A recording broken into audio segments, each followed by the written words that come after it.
everybody, welcome to Leaving CrazyTown. Finn and I are doing some episodes from our trucks. It was going to be tools from the truck, but today I'm going to just talk about control. And I was reading an article this morning on different types of control, and I thought you guys would like it. So the different kinds of controllers that I was reading about were the following. You ready? The sweet controller, who's like the classic codependent, polite, nice, everybody loves them. They would do anything for anybody. You know, they make people feel guilty when, they don't appreciate them, etc., etc. Okay, second one is the distant controller. Some of you may have experienced parents like this. They're kind of rigid, they're emotionally cold, they're very controlling, attention to detail, difficulty in getting close.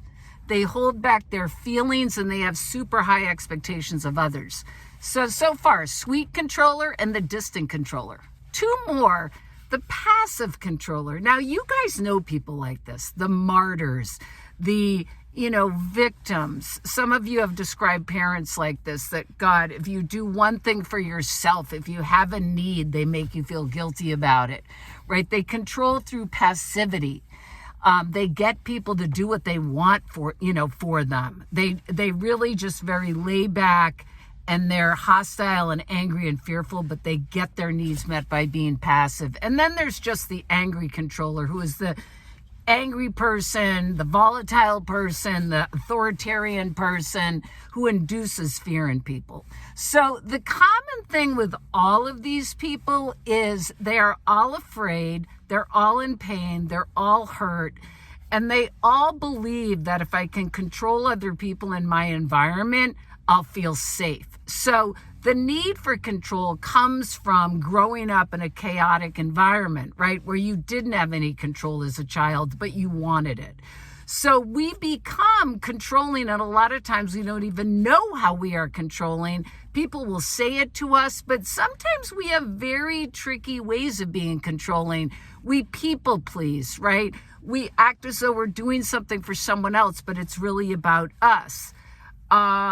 So control can be a really tricky one. We can be really subtle with it, and yet it really affects our relationships. We don't let people just experience their lives the way they want to experience it. We think we need to be in there. So instead of staying focused on our own thoughts, feelings, needs, behaviors, we're focused on theirs. And we either think, we try to control it in a number of different ways. So I want you to think this week. I know acknowledging that you're a controlling person is a painful thing to do, but just think of it this way. It's part of being co-crazy. It's part of being a codependent. It's part of growing up in trauma.